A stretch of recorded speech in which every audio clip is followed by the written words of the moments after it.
হয়, আজি বাপতিসাহোন ভোগালী বিহু আৰু ৰাজ্যৰ বিভিন্ন প্ৰান্তত ভোগালী বিহু উদযাপন কৰিছে অসমবাসীয়ে আৰু দুৰ্ভাৱনা আঁতৰি সম্ভাৱনাৰ আকাশ হোৱাৰ সকলোৱে কামনা কৰিছে। আৰু মই বৰ্তমান উপস্থিত আছোঁ গোলাঘাট জিলাৰ ঐতিহাসিক কৃতিবান পৰিয়াল সদৌ অসম ছাত্ৰ সন্থাৰ উপসভাপতি অভিৱৰ্তন গোস্বামী আৰু তেখেতৰ পিতৃ মাতৃ ভাতৃ সকলোৱে ইয়াতে পৰম্পৰাগতভাৱে কৰাৰ পিছত পৰম্পৰা আছে আৰু অত্যন্ত এটা আধ্যাত্মিকতাৰ দিশ আছে, বিজ্ঞানসন্মত দিশ আছে আৰু মেজি প্ৰজ্বলনৰ আৰু এই যি সংস্কৃতিবান পৰিয়ালটোও খুব সুন্দৰভাৱে তেওঁলোকে পুৱাই মেজি প্ৰজ্বলন কৰিছে আৰু সদৌ অসম ছাত্ৰ সন্থাৰ উপসভাপতিগৰাকী আমাৰ সৈতে আছে। আপোনাক শুভেচ্ছা জ্ঞাপন কৰিছোঁ আৰু যিহেতু ভোগৰ উৎসৱ ভোগালী।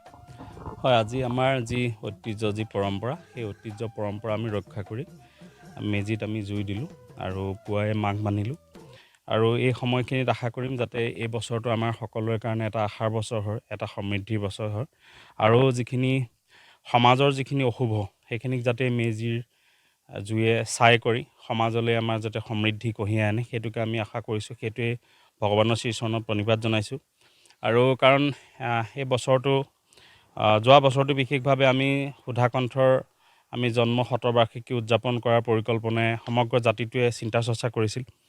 সেই সময়খিনিত আমি আমাৰ প্ৰাণৰ শিল্পী জুবিন গাৰ্গক হেৰুৱাইছোঁ।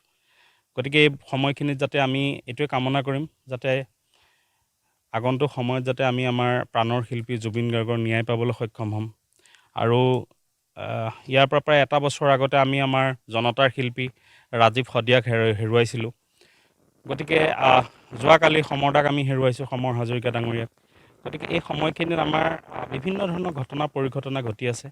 গতিকে আগন্তুক সময়বিলাকত যাতে তেনেধৰণৰ ঘটনা নঘটে, আমি আমাৰ প্ৰাণৰ শিল্পীৰ ন্যায় পাওঁ। গতিকে সেই কথাখিনিকে আশা কৰিছোঁ নতুন বছৰটোত আৰু সমগ্ৰ অসমবাসী ৰাইজলৈ এই বিহুৰ শুভেচ্ছা জ্ঞাপন কৰিছোঁ যাতে আমি এখন সমৃদ্ধিশালী অসম পাবলৈ সক্ষম হ'ম আৰু সম্ভাৱনাৰে ভৰপূৰ এখন অসম। গতিকে এই কথাখিনিকে কামনা কৰিছোঁ আৰু অসমখন যাতে এখন শ্ৰেষ্ঠ ৰাজ্য হিচাপে গঢ়ি উঠে, শৈক্ষিক দিশত, সামাজিক দিশত, অৰ্থনৈতিক দিশত, সেইটোৱে মনে প্ৰাণে কামনা কৰিছোঁ।